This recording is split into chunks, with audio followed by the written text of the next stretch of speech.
말씀 펼쳐보겠습니다. 신명기 6장 4절부터 9절까지입니다. 구약성경 271면에 있습니다. 우리 한 절씩 교독하겠습니다. 신명기 6장 4절로 9절의 말씀, 4절 제가 먼저 봉독하겠습니다. 이스라엘아 들으라, 우리의 하나님 여호와는 오직 유일한 여호와시니 너는 마음을 다하고 뜻을 다하고 힘을 다하여 내 하나님 여호와를 사랑하라. 오늘 내가 내게 명하는 이 말씀을 너는 마음에 새기고 내 자녀에게 부지런히 가르치며 집에 앉았을 때에든지 길을 갈 때에든지 누워 있을 때에든지 일어날 때에든지 이 말씀을 강론할 것이며 너는 또 그것을 내 손목에 매어 기호를 삼으며 내 미간에 붙여 표로 삼고 또 내 집 문설주와 바깥문에 기록할지니라. 아멘. 자, 오늘 이 말씀을 가지고 사랑이 믿음이다, 또 믿음이 사랑이다, 그런 제목으로 은혜를 나누려고 합니다. 이번 21일 기도회 동안 아가서를 통해서 술람미와 솔로몬의 그 뜨거운 사랑의 관계를 우리가 공부하면서 이것이 하나님과 그 성도들이 맺는 믿음의 관계, 사랑의 관계다, 그렇게 말씀을 함께 나누었습니다. 그렇게 보면 우리가 믿는다, 믿음의 정의와 어떤 모습을 여러 가지로 생각을 하고, 어떤 경우에는 지적 동의, 어떤 경우에는 인정, 그래 하나님이 계셔, 또 어떤 경우에는 수용, 그래 하나님이 이렇게 한다면 나 믿을게, 받아들일게, 여러 가지 어떤 개념으로 믿음을 정의를 하면서 믿음 생활 한다라고 하지만, 성경에서 말하는 믿음은 바로 사랑의 관계입니다. 그래서 하나님을 사랑해야 되고 또 하나님의 사랑 가운데 거해야 되는데, 자, 그런데 이 사랑이라는 이 의미도 우리가 다시 한번 좀 깊이 있게 생각해 볼 필요가 있습니다. 왜냐하면 사랑이라는 개념도 시대마다 그 의미가 다 다르기 때문이지요. 조선시대의 사랑과 오늘날의 사랑은 의미가 다를 것입니다. 또 지금의 사랑과 앞으로 10년, 20년 뒤의 사랑의 관계 또한 다를 것입니다. 오늘날 일반적으로 사랑하면 어떤 감정적으로, 정서적으로 뭔가 필이 꽂히고 뭔가 이렇게 느낌이 와야 사랑이지, 그렇지 않으면 사랑이 아니라고 생각하는 그런 시대이기 때문에 하나님을 사랑해라 그러면 사람들은 멘붕에 빠집니다. 왜? 기도해도 응답이 없고 성경을 봐도 뭔가 잡히지 않으니까. 믿음 생활, 하나님을 사랑해야 되는데 근데 왜 나는 안 되지? 근데 옆에 있는 집사님, 권사님들 보면 막 눈물로 기도하고 손 들고 찬양하고 얘기하는 거 보면 감사합니다, 하나님의 은혜입니다, 뭐 이러는데 나는 그렇지 않거든요. 그러니까 내가 잘못됐는지, 또 나에게 이런 은혜를 안 주시는 하나님이 잘못인지 헷갈릴 때가 있습니다. 왜냐하면 사랑의 개념을 우리의 관점, 우리가 살고 있는 이 시대의 관점으로 자꾸 생각하다 보니까 그런 하나님의 사랑의 은혜가 없고 또 그런 사랑의 헌신이, 행동이 없다라고 생각하니까 나는 믿음이 없다라고 생각하는 경우도 있고, 또 어떤 분들은요 어렵다라고 생각하는 경우도 있습니다.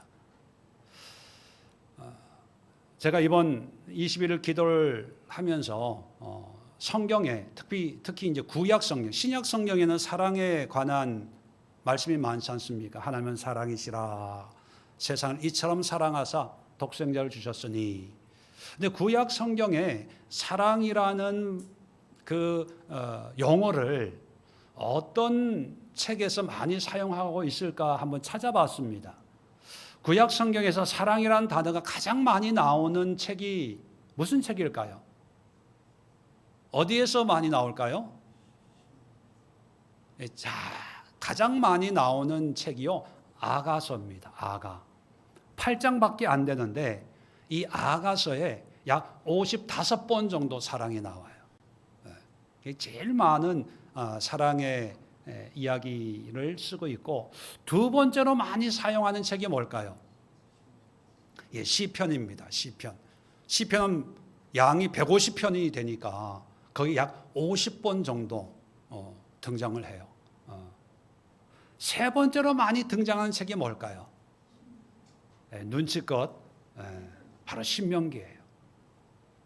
신명기는 율법서 아닙니까? 모세오경의 율법서, 하나님의 율법을 기록한 책인데, 신명기가 24번 정도 사랑이란 단어가 등장을 하더라고요. 근데 이 아가서나 시편은 지혜 문학입니다.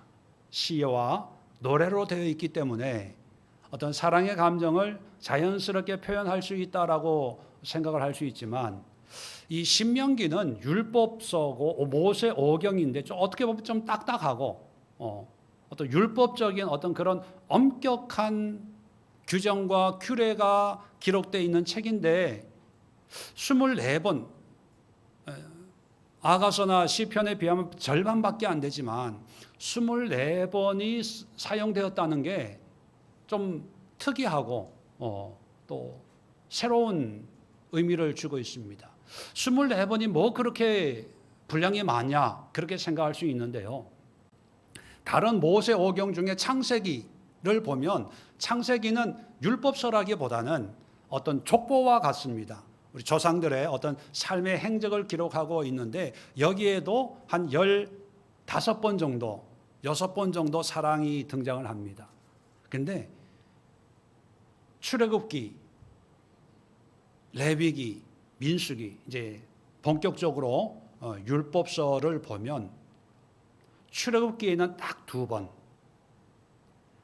레위기에는 한 번도 등장을 하지 않아요. 그리고 민수기에 몇 번일까요? 2번. 여러분, 같은 율법서인데 레위기에는 한 번도 사용되지 않고, 민수기 또 출애굽기에 2번밖에 사용 안 되던 이 사랑이 신명기에 오면 24번 사용돼요. 이건 폭발적인 등장이다라고 할 수가 있어요. 왜 갑자기 신명기에 이렇게 사랑에 대한 언급이 많을까? 거기는 특별한 이유가 있습니다. 뭐냐면 출애굽기, 레위기, 민수기는 하나님의 말씀을 그대로 인용을 하고 있어요. 하나님이 이렇게 시내산에서 이렇게 하라고 하셨다, 명령하셨다, 이런 말씀을 주셨다라는 것을 그대로, 하나님의 말씀을 그대로 인정하고 있어요. 자, 그래서 하나님이 말씀할 때 나를 사랑하라 라는 그 말씀을요, 딱 2번 사용합니다. 나를 사랑해, 그리고 이방인과 이웃을, 형제를 사랑해. 이 2번만 얘기를 한 거예요. 그래서 하나님이 말씀하신 그대로를 이제 인용하고 있는 반면에, 신명기는 어떤 책이냐 하면, 아시는 대로 광야 40년을 다 마치고 이제 가나안을 눈앞에 두고, 모세는 자기가 실수한 것 때문에 가나안에 들어갈 수가 없지 않습니까? 그래서 모세는 마지막 고별 설교를 이스라엘 백성들 앞에 하는 것이 신명기입니다. 그래서 이 신명기는요, 하나님의 말씀을 인용하기보다는 이미 가지고 있는 하나님의 말씀에 대한 설명과 해석을 주로 하고 있는 거예요. 왜냐하면 이 이스라엘 백성들은 출애굽 1세대가 아니라 1세대는 40년 동안 광야에서 다 죽고, 광야에서 태어난 2세대들이 주를 이루고 있거든요. 이 2세대들은 애굽 생활과 출애굽의 어떤 그런 하나님의 역사에 대해서 직접 목격한 사람들이 아니고, 그저 광야에서 태어나는 순간부터 광야 유랑 생활을 하는 그런 세대 사람들에게 이제 장차 가나안 땅에 가서 어떻게 하나님을 믿고 하나님의 말씀을 지킬 것인가에 대해서 이제 가르칠 필요가 있어서, 모세는 이 신명기 말씀을 통해서 그 가르침, 그리고 말씀에 대한 해석, 말씀에 대한 적용을 이제 이스라엘 백성들에게 이제 설교하는 거죠. 자, 그렇게 보면 모세는요, 직접 시내에서 하나님의 말씀을 받은 당사자이면서 또 그 말씀을 선포하고 가르친 지도자 아닙니까? 이 모세가 이제 다음 세대, 후세대들에게 이 하나님의 말씀을 해석하는데 출애굽기, 레위기, 민수기에 있는 하나님의 그 많은 율법의 내용들을 사랑이라는 단어로 설명하고 있다는 것입니다. 뭐 해라 마라, 먹어라 마라, 지켜라 지키지 마라, 이래라 저래라 하는 그런 여러 가지 율법적인 규례와 법도를 모세는요, 사랑이라는 단어로 담아냈다는 거예요. 이 사랑이라는 개념이 신약 시대에만 있는 것이 아니고 이미 시내산에서 율법을 받을 때부터 또 그 율법대로 살아가는 모든 구약 시대 삶 속에서도 이미 하나님을 믿는다는 것, 하나님께 순종한다는 것은 사랑을 전제로 한다는 거예요. 사랑을. 그래서 신명기는 이런 신앙 생활을 사랑의 관점으로 설명을 하는데 왜 또 하필이면 왜 사랑으로 표현을 할까? 여러분, 이 출애굽 2세대들에게 하나님을 믿고 하나님을 섬긴다고 하는 것은 그렇게 쉬운 일은 아니었을 겁니다. 왜? 하나님이 보이는 하나님이 아니고 보이지 않지 않습니까? 느껴지지. 모세가 시내에서 만났지 내가 만든 건 아니니까. 모세가 이래라 저래라 한다고 해서 모든 이스라엘 백성 200만 명 정도 되는 그 이스라엘 백성들이 다 하나같이 다 이해하고 따랐다고는 생각하기가 어렵겠지요. 자, 그래서 모세는 하나님과의 관계를 설명할 때 사랑의 관계로 설명을 하는데 이 사랑이라고 하는 것은 신학적인 용어도 아니고 교리적인 용어도 아니고 사람이 살아가는데 누구나 느끼고 경험하는 일반적인 관계가 사랑 아닙니까? 그래서 창세기에도 율법이 없었을 때에도 사랑이라는 용어가 15회 정도 사용되는 걸 보면 사랑은 누구나 느낄 수 있는 공통적인 인간의 관계라고 볼 수가 있습니다. 그래서 보이지 않는 하나님, 어떻게 보면 막연하겠죠. 이런 여호와를 믿어라, 섬겨라, 순종해라. 그럼 어떻게? 라는 말이 당연히 뒤따를 수밖에 없습니다. 그리고 잘 안 돼. 어떻게 하는 거야? 자, 그런데 이런 믿음의 관계를 모든 인간이면 다 경험했을 만한 사랑의 관계로 설명을 할 때 누구나 다 이해가 되고 또 깨달을 수 있고 알 수가 있다는 것입니다. 그런데 문제는 있습니다. 어떤 문제가 있냐면 이 사랑이라는 그 개념도 시대마다 다르다고 말씀을 드렸습니다. 오늘날의 사랑의 개념과 지금 이 신명기는 지금으로부터 약 3,500년 전이거든요. 고대 사회입니다. 그리고 이스라엘 민족이 광야 생활을 하면서 느꼈던 그 사랑의 관계와 같으면 상관이 없는데 다르죠. 오늘날 우리가 느끼는 사랑은 감정적인 게 많습니다. 또 정적인 게 많아요. 뭐 느껴야 되고 찡해야 되고 불이 번쩍해야 되고 뭔가 꽂혀야 되고 뭔가 감동받아야 되고 뭐 좋아야 되고 뭐 이런 거 있지 않습니까? 이게 있어야 뭐 사랑으로 발전하고 또 사랑으로 이렇게 나아가지 이런 게 없으면 만문이 안 열리면 나는 움직이지를 않아 뭐 이런 시대에 우리가 살고 있기 때문에 하나님을 사랑해라 그러면 부담스러워해요. 그런데 이런 사랑의 개념이 3,500년 전에도 똑같았을까요? 네, 달랐어요. 그 시대의 사랑은 정적인 게 아니고 어떤 정서적인 개념과 다른 어떤 사랑의 개념을 그 시대 사람은 가지고 있었습니다. 자, 그래서 오늘 성경을 보면 신명기 6장 4절에 이스라엘아 들어라. 히브리 말로 샤마 이스라엘, 그 말이거든요. 여러분 쉐마라는 말 들어보셨죠? 쉐마 어디에서 많이 들어봤어요?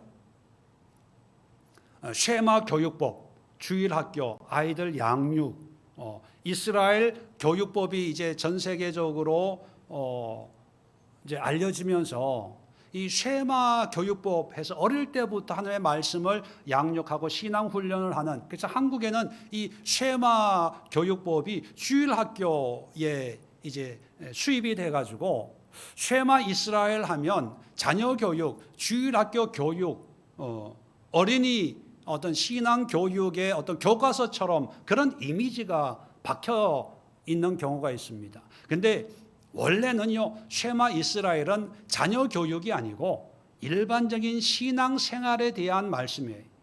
모든 이스라엘 백성들아 들어라, 남녀노소 할 것 없이 반드시 들어야 된다라고 하면서 4절에 계속해서 우리 하나님 여호와는 오직 유일한 여호와시니 너는 마음을 다하고 뜻을 다하여 힘을 다하여 내 하나님 여호와를 사랑하라.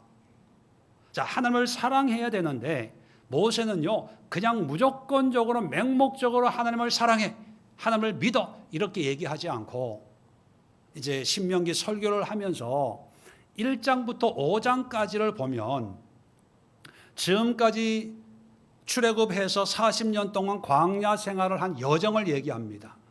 그리고 그 광야 생활에서 하나님이 주신 율법, 십계명을 포함해서 율법을 간단하게 요약을 하고 5장까지 요약을 하고, 그리고 6장에서 이런 하나님을 사랑해라 이렇게 얘기합니다.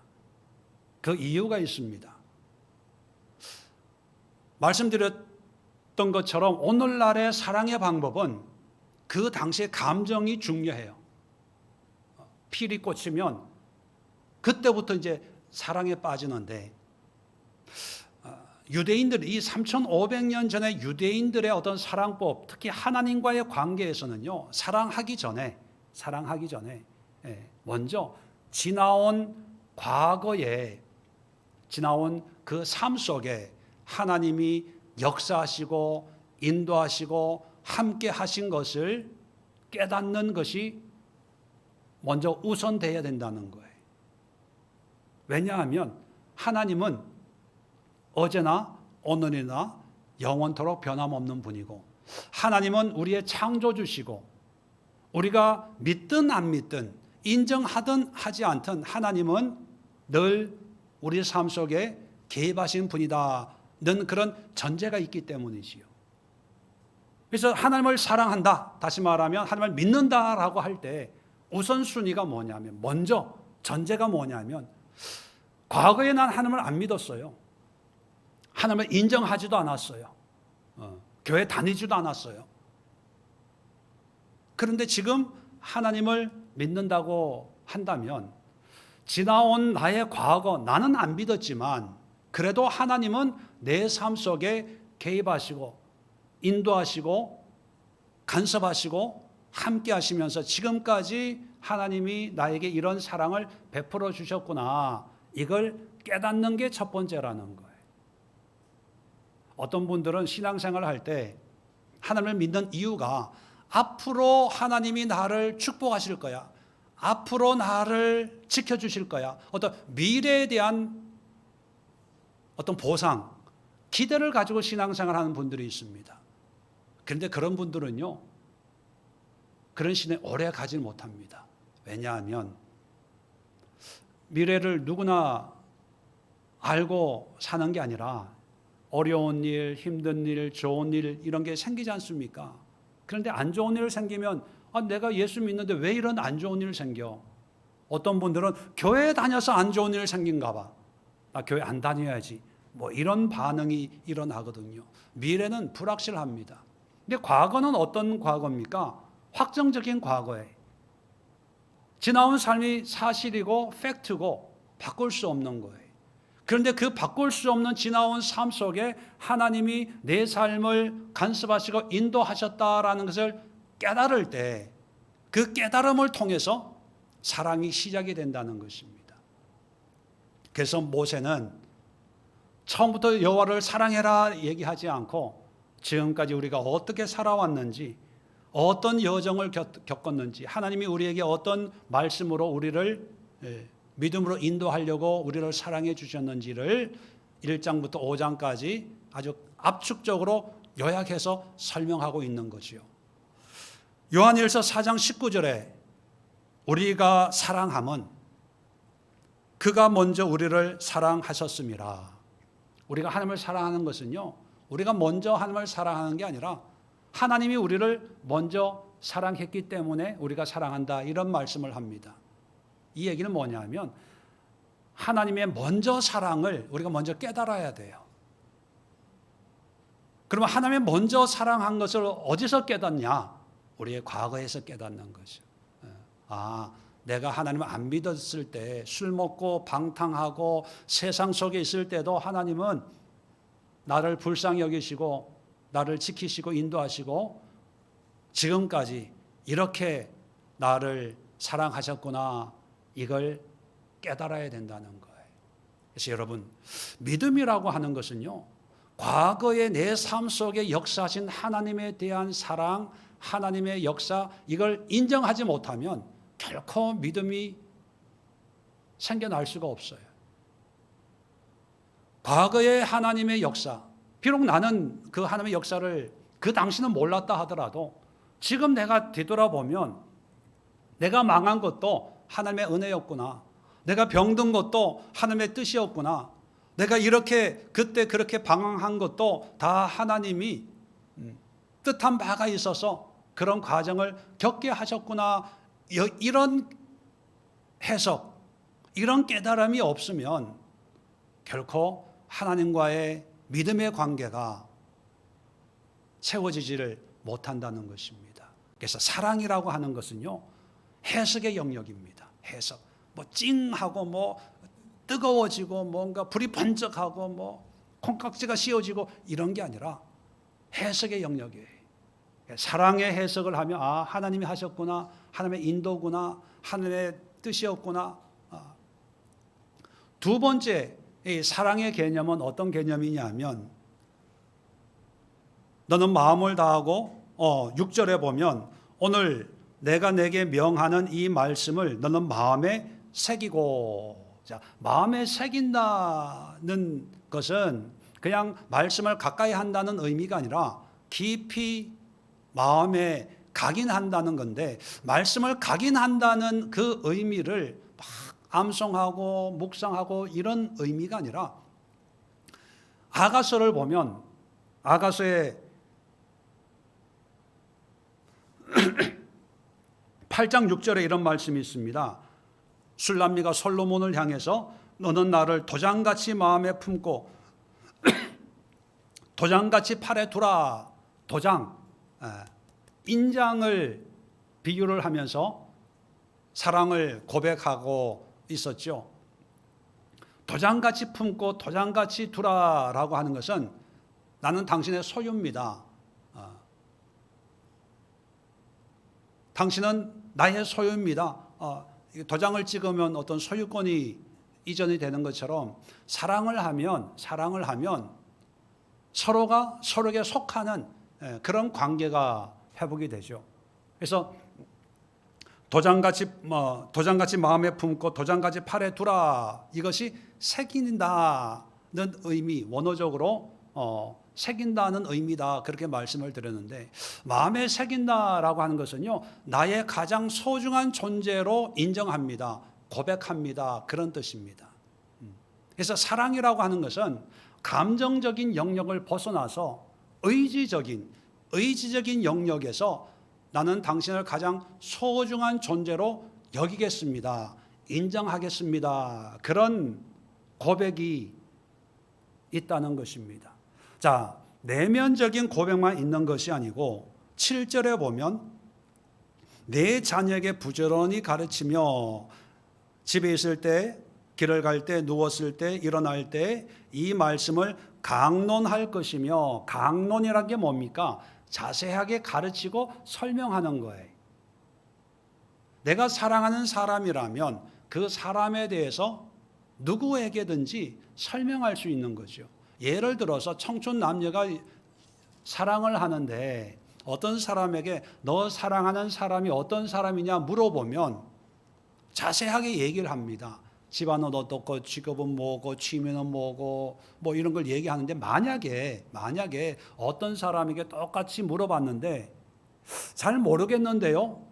자세히 알려면 그 사람을 나한테 소개시켜 준 사람한테 물어보세요. 이렇게 얘기하면 여러분 어떻게 생각합니까? 이상하다고 생각하는 거예요.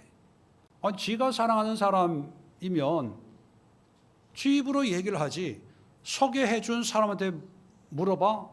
이건 이상한 거야. 사랑하지 않나 봐. 그렇게 생각하지 않습니까? 이 경우를 신앙으로 믿음 생활로 그대로 적용을 하면 여러분 예수님을 사랑해요. 누군가가 예수님이 어떤 분인지 신앙이 뭔지 물어봐요. 그러면 여러분들이 하여튼 좋긴 좋은데 자세한 거는 우리 목사님한테 물어봐. 전도사님, 권사님한테 물어봐. 사모님한테 물어봐. 그렇게 얘기하잖아요. 그렇게 얘기하면서 우리는 전혀 이상하다고 생각하지 않아요. 왜? 나만 그런 게 아니라 다른 분도 그러니까. 좋긴 좋고 사랑하고 믿는다고 얘기는 해요. 근데 그 예수님이 어떤 분인가, 하나님이 어떤 분인가 물어보면 설명을 못 해요. 그런데 사랑한대. 그런데 믿는데. 근데 오늘날은 그게 뭐 통용이 될 수 있습니다. 그 시대적인 상황이 그렇지만, 근데 성경에서 얘기하는 사랑은 그게 아니라 내가 사랑하는 하나님에게 모세만 강론하는 게 아니라 레위 사람들만 강론하는 게 아니라 내가 만난 하나님, 내가 경험한 하나님을 소개하는 거예요. 아가서에서도 왓츠프 사랑하는 그 솔로몬을 향해서 내가 경험한 솔로몬, 내가 느끼는 솔로몬, 그거를 노래하잖아요. 예루살렘 딸들이 네가 찾는 그 사랑하는 사람이 누구냐라고 물었을 때 가장 간단한 대답은 하나밖에 없습니다. 뭐냐 하면 이 나라 왕이야. 내가 사랑하는 사람은 솔로몬이야 하면은 얘기가 더 길어질 필요가 없어요. 근데 술람미는요, 직책을 얘기하지 않고 직분을 얘기하지 않고 그의 신분을 얘기하지 않고 내가 만난 그 솔로몬, 머리는 이렇고 머리카락은 이렇고 눈은 이렇고 목은 이렇고 종아리는 어떻고 그걸 노래하는 거죠. 여러분은 예수님에 대한 여러분의 고백이 있을까요? 여러분이 만난 그런 설명, 강론까지 거창하지는 않지만 내가 만난 예수님에 대한 그런 설명 또 소개 이런 게 있을까요? 자, 이걸로 끝나는 게 아닙니다. 좀 더 보면 자, 8절에 보니까 너는 또 그것을 이제 말씀이죠. 말씀을 내 손목에 매어 기호를 삼으며 내 미간에 붙여 표로 삼고 또 내 집 문설주와 바깥문에 기록할지니라. 지금까지는 어떤 내면에 사랑하는 사람에 대한 어떤 태도라면 8절 손목에 기호 또 미간에 붙여 표로 삼고 기호와 표를 삼는다는 것은 내가 보려고 하는 게 아니라 다른 사람이 볼 수 있도록 한다는 거예요. 이게 무슨 뜻이냐 하면 손목에 매는 기호 그리고 미간에 붙여라고 하는 이게 지금 또 유대인들은요 이걸 사용합니다. 히브리 말로 테필린이라고 하는 건데 제가 미국에 있을 때 그 브루클린이라는 동네에 살았거든요. 그 브루클린이 유대인들이 많이 모여 사는 그 아주 유명한 동네. 그 동네에 이제 차를 타고 늘 이렇게 왔다 갔다 할 때 토요일 되면 유대인들이 한여름인데도 시커먼 이 코트 입고 또 시커먼 모자 쓰고 귀 밑에 이 털을 이렇게 길게 해가지고 그리고 허연 청 같은 거 머플러 같은 걸 또 그 위에 두르고 걸어 다녀요. 그리고 벤치에 앉아서 뭐 이렇게 얘기도 하고 뭐 뭔가를 중얼중얼 읽기도 하고 그런데 그런 사람들 가운데 이마에 까만 사각형 상자가 붙어 있는 그 이마에 우리나라 왜 쪽두리처럼 그 정도 크기는 아닌데 조그만해요. 한 10cm 정도 안 되는 그런 사각형 통을 요 이마 정수리에 이렇게 뒤로 묶고 왼손에 왜 하이힐 왜 그 여자분들 이렇게 끈 긴 끈 신발 이렇게 뭐 하는 거 있잖아요. 왜 옛날에 로마 군인 신발 이렇게 발에 이렇게 묶는 것처럼 까만 가죽 같은 걸로 손에다가 이렇게 묶고 다녀요. 그게 뭐냐면 손목에 기호를 삼고 미간에 표를 쌓는 그걸 테필린이라고 합니다. 그 상자 안에 말씀을 기록하고 있어요. 그리고 그 유대인들 집을 방문을 하면 우리나라처럼 문패하고 똑같지는 않지만 길쭉한 모양은 조금씩 다른데 길쭉한 통 같은 것을 오른쪽 문설주에 붙여놓은 집이 있습니다. 그것을 메주자라고 하는데 메주자라는 말이 히브리 말로 문설주예요. 구절에 얘기하고 있는 내 집 문설주 내 기록할지니라 그 메주자란 통 안에 또 성경 말씀을 기록해 가지고 거기에 이제 놔두는 겁니다. 그러면 우리가 어떤 집을 방문할 때 그 메주자라고 하는 게 있으면 우리는 직감적으로 유대인 집이구나. 또 이마에 테필린 손목에 테필린을 감고 있으면 유대인이구나. 우리가 물어보지 않아도 알아요. 우리는 신앙생활을요 하나님과 나와의 1대1의 관계라고 생각을 합니다. 1대1의 관계죠. 정말 사랑하는 사람이면 나만 사랑하는 게 아니고 사람들에게도 소개시켜 주잖아요. 사랑하는 청춘 남녀가 친구들 만나면 애인을 같이 데리고 가서 사귀는 사람이야, 내 애인이야, 내 남자친구야 소개해주고 싶은 거예요. 근데 만약에 어떤 커플이 누구 친구 만나는데 오늘 친구 만나니까 너 따라오지 마. 만약에 이렇다고 생각해 보세요. 친구 만났는데 나 혼자 갈 거야. 뭐 이러면 그건 진정한 사랑의 관계가 아닌 거지요. 오늘 말씀도 마찬가지입니다. 믿음이라고 하는 것은 하나님을 사랑하는 건데 사랑한다는 게 그 사랑하는 사람을 내가 내 마음에 가장 소중한 자로 모시고 또 그 소중한 사랑하는 사람에 대해서 지식이 있고 설명할 수가 있고 또 그러한 사랑의 관계를 제3자가 봤을 때도 인정을 하고 알 수 있게 당당하라는 거예요. 근데 오늘날 우리의 신앙생활을 보면 물론 문화가 다르기 때문에 제가 어렸을 때 교회 안 다녔을 때는요. 저희 집이 큰 신장로 옆에 있었거든요. 일요일 되면 교회 가는지 안 가는지 분간이 됐어요. 교회 다니시는 분들 보면 옛날에는 뭐 좋은 옷이라는 게 별로 없었거든요. 그냥 양복 입고 무슨 심화적으로 이쁜 거 입고 그리고 성경책 들고 또 성경책 들어가는 큰 가방 들고 가면 예배당 가나 보다, 교회당 가나 보다 이렇게 알았어요. 근데 오늘날은 알 수가 없어요. 왜? 성경책 가지고 다닐 필요가 없어요. 교회 가면 다 있고 또 영상으로 다 말씀을 띄워주니까 그리고 핸드폰에 다 있으니까 성경책 가지고 다닐 필요도 없고 그리고 요즘은 다 옷이 좋아요. 외출복인지 작업복인지 구별할 조차 없는 그런 시대니까 교회 간다 그래도 그냥 옷 차려입고 외출하나 보다 그 정도기 때문에 이 사람이 교회 가는지 또 예수 믿는 사람인지 분간이 안 돼요. 분간이 안 되다 보니까 우리가 믿는 이 믿음을 개인적으로만 생각을 해요. 개인적으로. 내가 하나님을 믿고 하나님이 나를 알면 됐지 뭐. 그러니까 남들에게 뭔가 내가 교회 다니는 사람, 하나님을 믿는 사람, 그리고 하나님을 사랑하는 사람이라고 하는 이 표시를 내는 것이 번거로운 시대가 돼버린 거예요. 굳이 만나는 사람들에게 그런 얘기하지 말고 나타낼 필요도 없고, 그리고 어떤 경우에는 오히려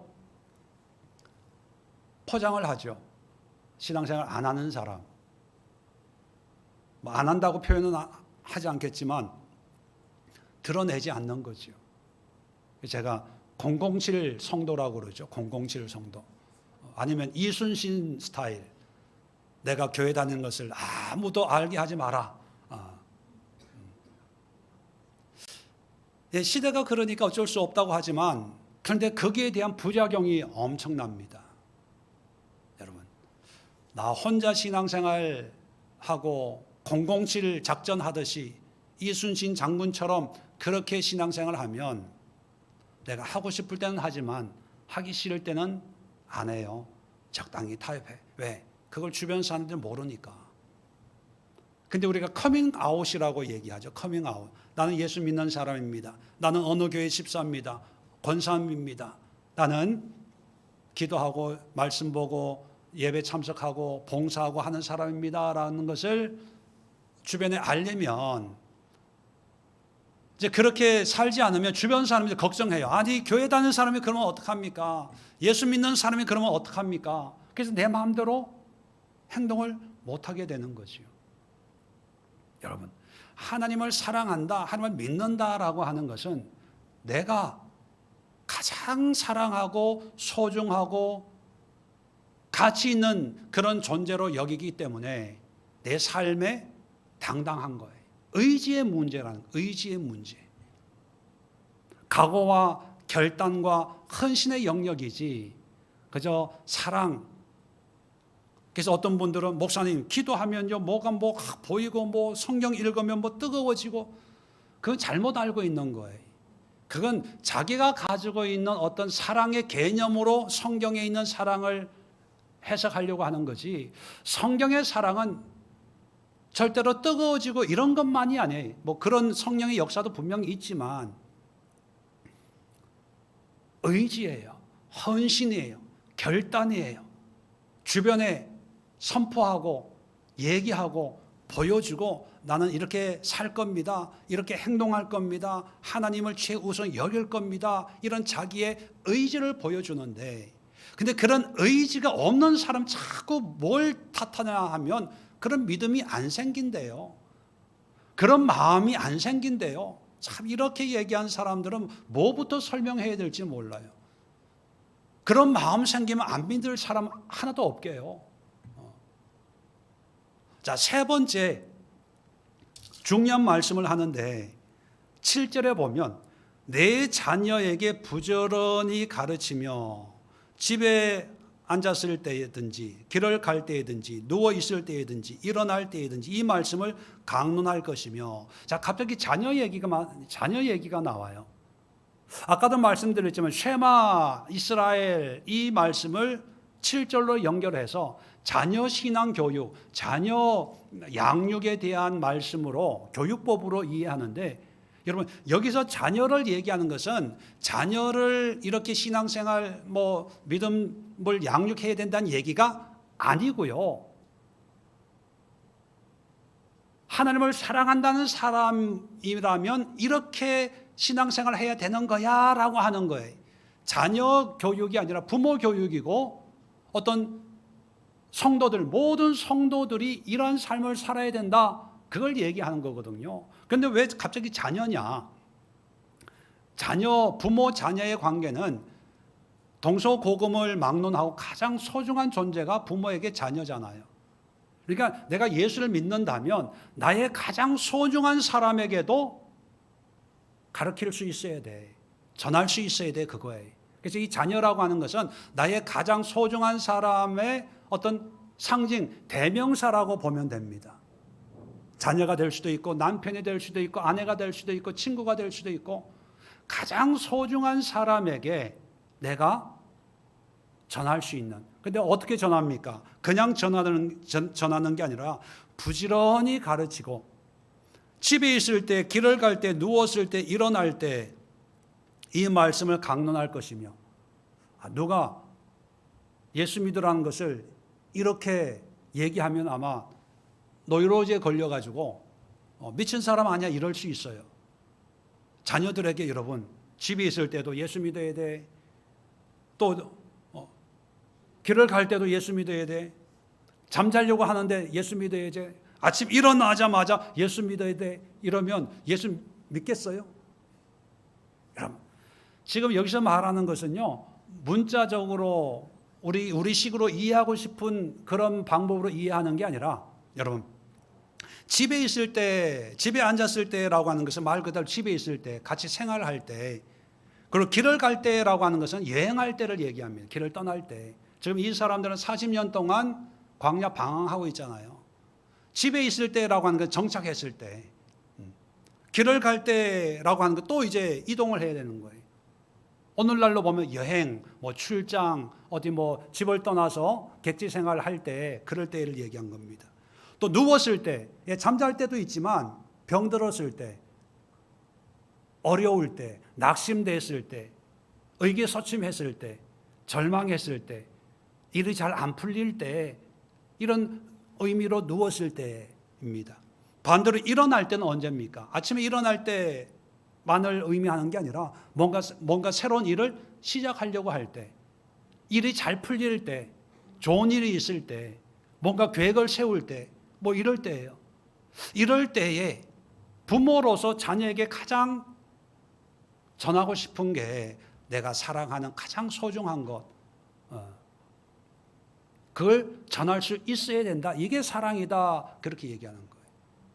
가장 소중한 사람에게 줄 수 없으면 그건 나에게 소중한 게 아니거든요.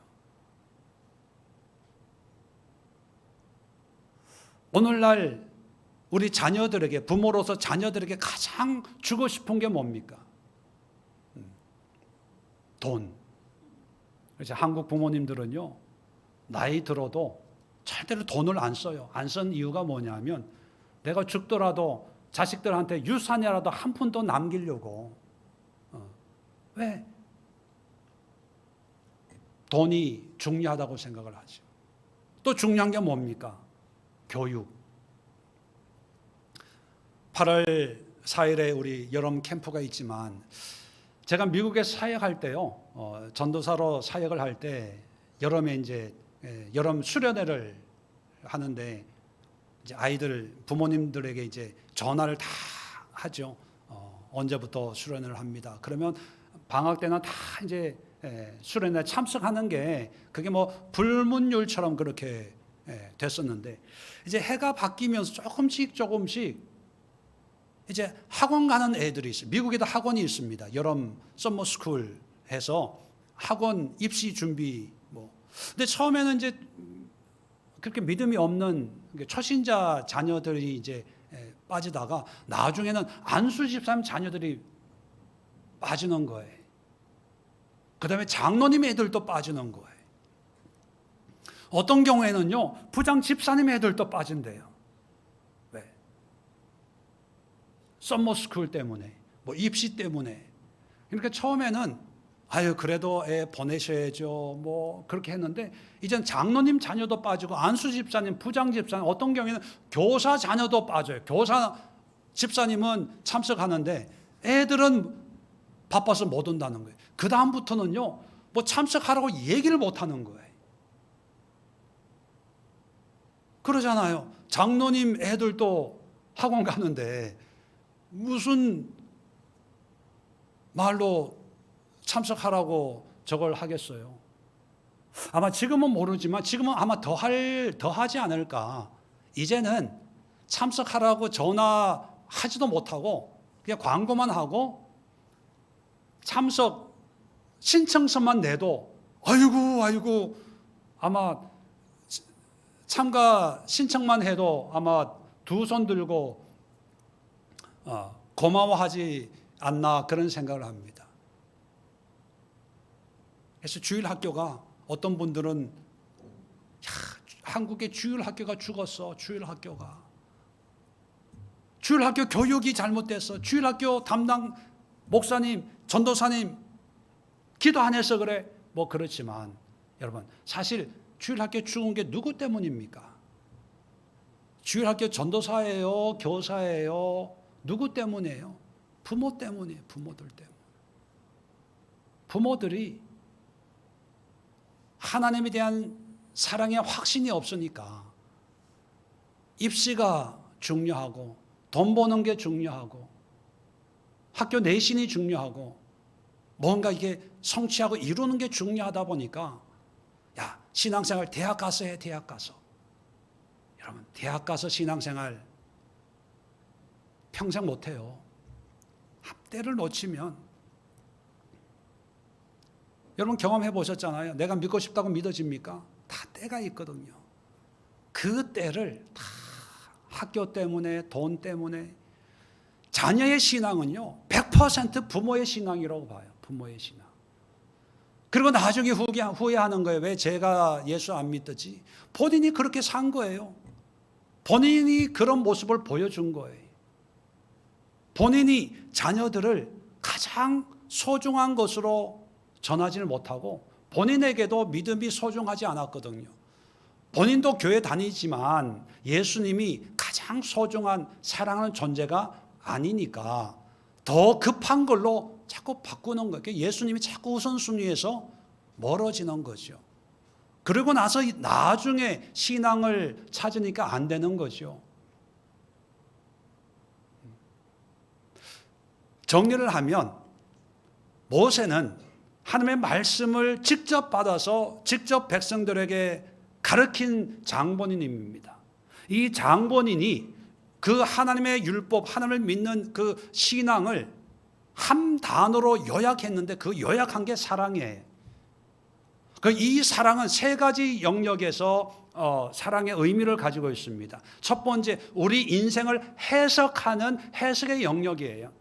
내 눈에는 보이지 않지만, 나는 지금 느끼지 않지만, 하나님이 나에게 사랑을 베풀어 주고 있구나. 그 사랑을 덧입고 살아왔고 살고 있구나라고 하는 하나님에 대한 확신, 신뢰. 두 번째는 뭡니까? 의지의 영역입니다. 이런 하나님의 사랑을 내가 받았다면, 그리고 사랑을 한다면 나도 감정적으로 정적인 영역이 아니라 의지적으로 하나님의 말씀, 하나님을 가장 소중한 존재로 여기고, 이 소중한 존재를 내 가장 사랑하는 자녀에게도 당당하게 소개할 수 있고, 또 다른 사람들에게도 보여줄 수 있는, 나는 교회 다니는 사람이야, 예수 믿는 사람이야, 하나님을 사랑하는 사람이야 라고 당당하게 얘기할 수 있는 그런 의지, 각오, 결단이 있어야 되고, 세 번째는 뭡니까? 가치입니다. 나의 가장 소중한 존재가 자녀들이잖아요. 이 자녀들에게 가장 가치 있는 것을 나는 주고 싶어. 그게 돈, 명예, 학벌, 스펙이 아니라 예수야, 믿음이야, 신앙이야. 이게 믿음이고 이게 사랑이고, 이런 삶을 살려고 하나님께서 시내산에서 율법을 준 거야. 그 율법을 해석했을 때, 그 신앙을 우리 삶으로 적용할 때 우리 사람들이 익히 알고 있는, 공감할 수 있는, 공유할 수 있는 어떤 관계가 바로 사랑이었다는 겁니다. 그렇다면 여러분, 우리도 예수님을 믿지 않습니까? 오늘날 그 믿음을 각자 교리적이고 신학적이고 어떤 책에서 나오는 어떤 여러 가지 어떤 종교적인 설명으로 자꾸 이해하면서 자기도 이해하지 못한 그런 어떤 막연한 개념을 가지고 믿음 생활. 그러니까 이렇게 뜬구름 잡는 신앙생활인 거예요. 30년, 40년 믿음 생활해도 자신이 없는 거예요.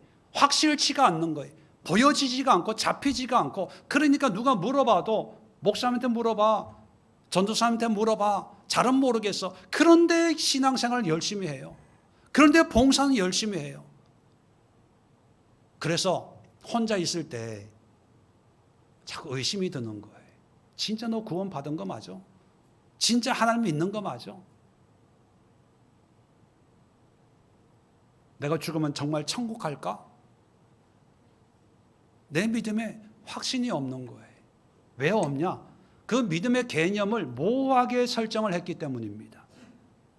아가서 설명할 때 가장 중요한 게 관계 설정을 해야 되는데 믿음은 사랑이에요. 여러분, 사랑의 감정이나 관계는 사람마다 조금씩 달라요. 그죠? 근데 사랑하고 있는지 사랑받고 있는지 알아요, 몰라요? 알아요. 처음에는 모를 수 있지만 시간이 지나다 보면 알아요. 개도 아는데 저희 집 개도요, 제가 하면 꼬리를 흔드는데요, 사모가 하면 쳐다도 안 봐요. 왠지 아시죠? 사모는 밥도 안 줘, 물도 안 줘, 산책도 안 시켜요. 왜? 내가 다 하니까. 내가 가면요 막 난리가 나요. 개도 아는데 사람이 왜 모르겠어요? 하나님과의 관계도 우리가 막연한 믿음의 관계에 머물지 말고 이 믿음이 사랑이구나. 이 사랑도 오늘날의 사랑이 아니라 성경에서 얘기하는 사랑, 해석의 영역, 내 인생을 해석하는 거예요. 재수가 없었다고 생각했는데 그게 아니라 하나님의 뜻이었구나. 그때 내가 잘 됐으면 내가 이 자리에 앉아 있겠냐. 하나님이 다 그때 어려움을 통해서 믿음을 가지게 하기 위해서, 나를 신앙으로 인도하기 위해서 그 어려움을 겪게 하셨구나. 해석의 지혜를 가지고, 그리고 나의 가장 귀한 것은 하나님이야. 그 하나님을 위해서 내가 의지적으로 애쓰고 노력하고 해야지, 시간이 되면 하고 환경이 되면 하고 그렇지 못하면 그거는 평생을 신앙생활을 해도 하나님의 사랑을 경험할 수가 없습니다. 사랑은 의지예요.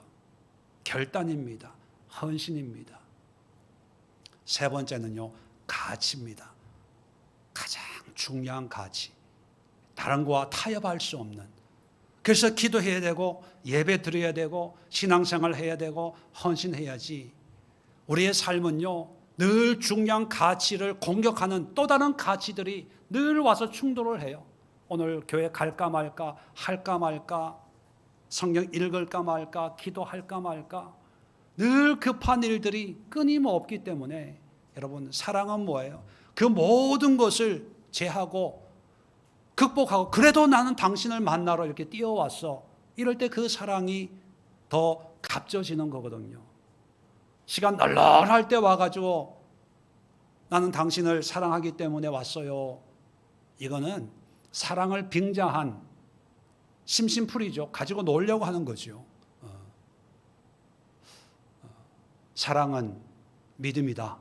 믿음이 사랑이다. 라는 이 말씀을 마음에 새기시고 여러분, 하나님과 뜨거운 사랑의 관계를 맺어갈 수 있기를 다시 한번 부탁을 드립니다.